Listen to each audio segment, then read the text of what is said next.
Dr. Gorka, give me some insight here, all right? Your wife, just like Nancy Pelosi's spouse gives her insider stock tips, I want your wife to give me some insider Fairfax, Virginia voting tips. What's going on? Oh, it's so well.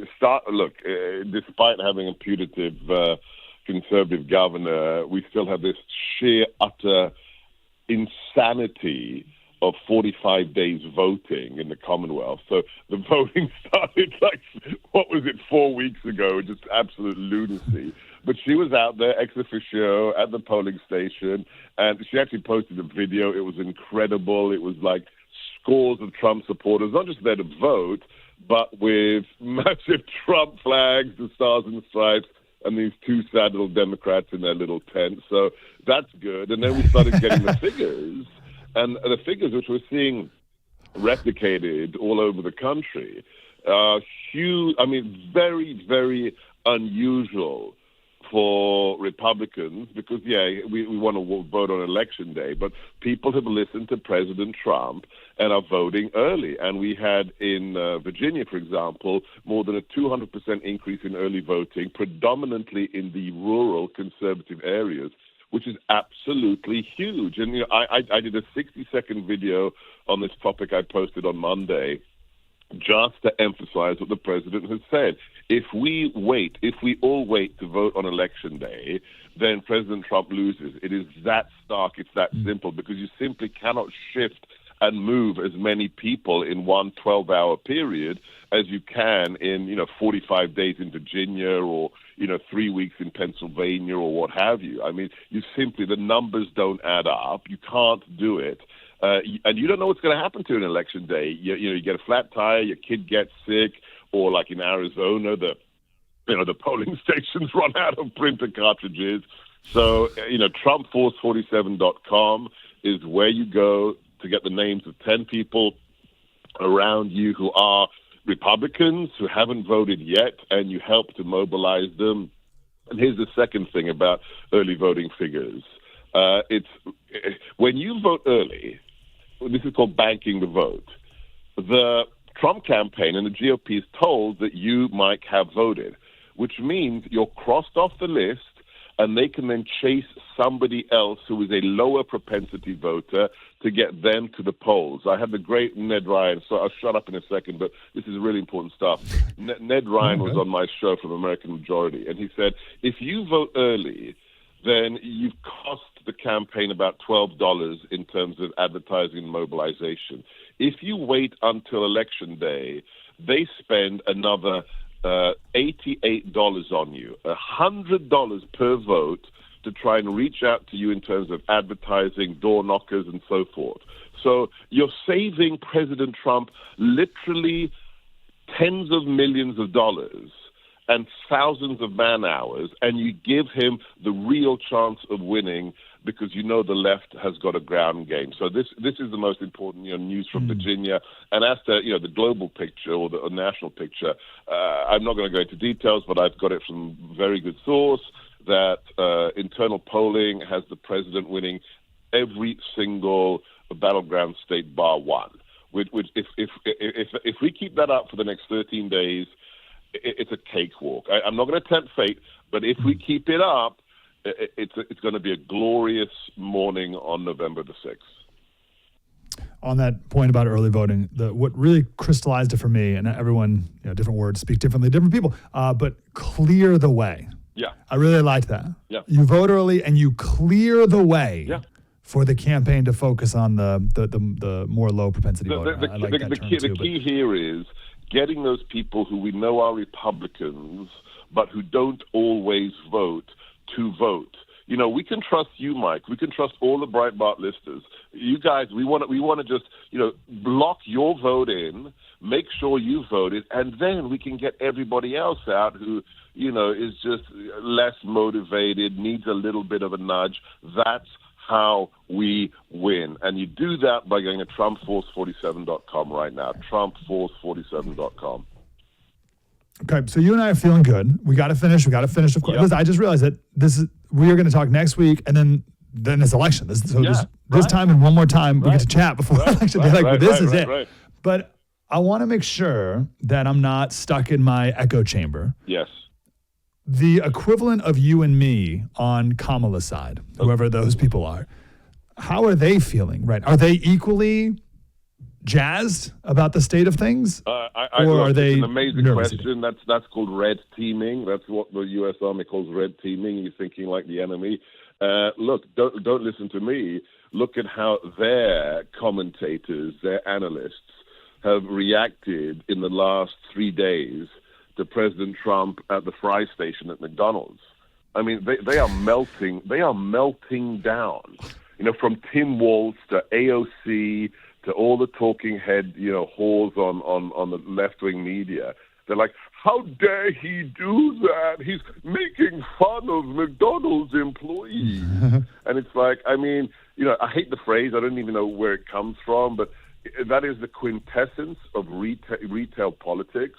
And I read it out on air. When you read out the official statement, look, can we just give God bless the franchise owner of that Pittsburgh McDonald's? He had the balls to do that, and that McDonald's HQ didn't shut him down. And the internal memo they released on Monday, I read the whole thing on air yesterday.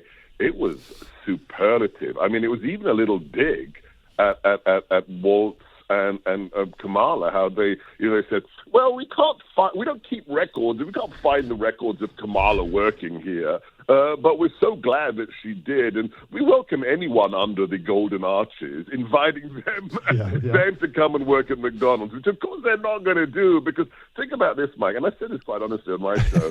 I'm not a shrinking violet. Nobody's ever accused me of being bashful. But I could never do what President Trump did. I mean, the idea that on camera, I go to a McDonald's, take off my, $3,000 Brioni jacket, put on the apron, and go to the fry station, I would be petrified. I mean, I can give a lecture right now for 8 hours on the ideology of ISIS to, 500 Marines or, SEAL Team 6, no problem, right? Not a quiver in my voice. But you put me on camera salting the French fries at McDonald's, I would crap myself that the lid would come off.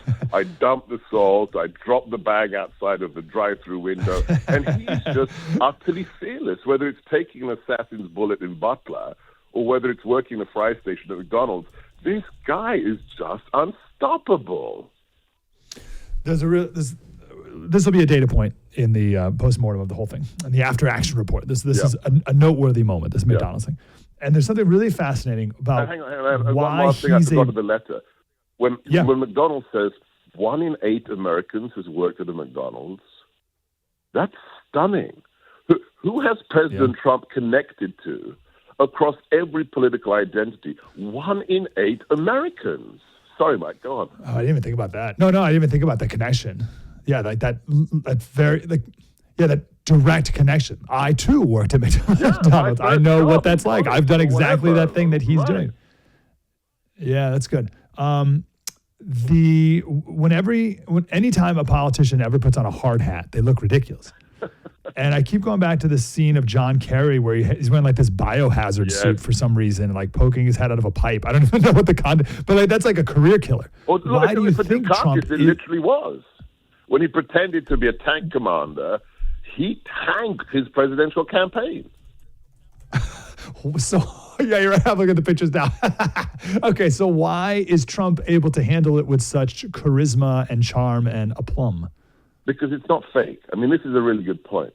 But think about how his career started, right? This is a guy, and you can read his biographies.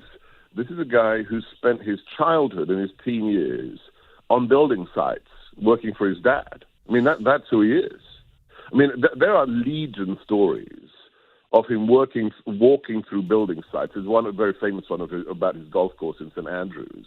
Here it is a little bit of a comparison to Churchill, and I'll explain why. Where he'll walk through this, clubhouse, and there'll be a squeaky hinge on a door, and he'll say, "Why is that, hinge squeaky? Can I talk to the carpenter?"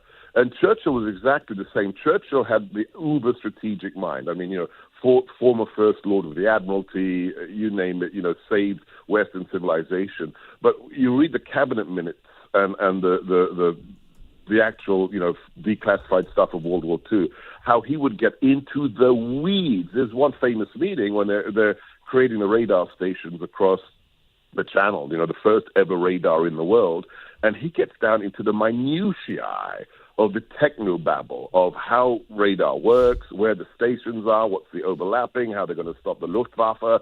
That's exactly the same as President Trump. He actually cares, right? When he says, that moment, I'm going to use it on my Newsmax show on Sunday, when he says, when he's shucking the fries into the famous red carton, and he says, wow, your hand doesn't touch the fries. It's completely, you never touch them. This is incredible, And he's not that's not scripted. That's him going, wow, I'm a germaphobe, and this is incredible that I'm just sucking these magically into the carton.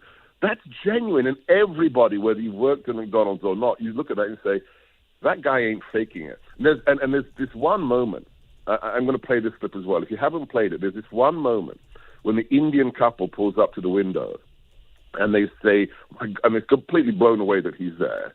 And the husband says, we're praying for you, Mr. Trump. I mean, just a real honest, we're praying for you. And then the wife says, from the other side of the vehicle, says, you took a bullet for us. Now, what was his response? It was one of the most genuine glimpses into Donald Trump's soul, where he pauses, and with this lower voice, this almost childlike reaction, he says, I guess I did. Wow. When the guy who's hit it with a bullet at 3,000 feet per second is reminded by this woman at the McDonald's drive-thru, you took a bullet for us, Mr. President. And he doesn't say, yeah, I sure did, now vote for me. No, he says, I guess I did. You can't fake that, Mike.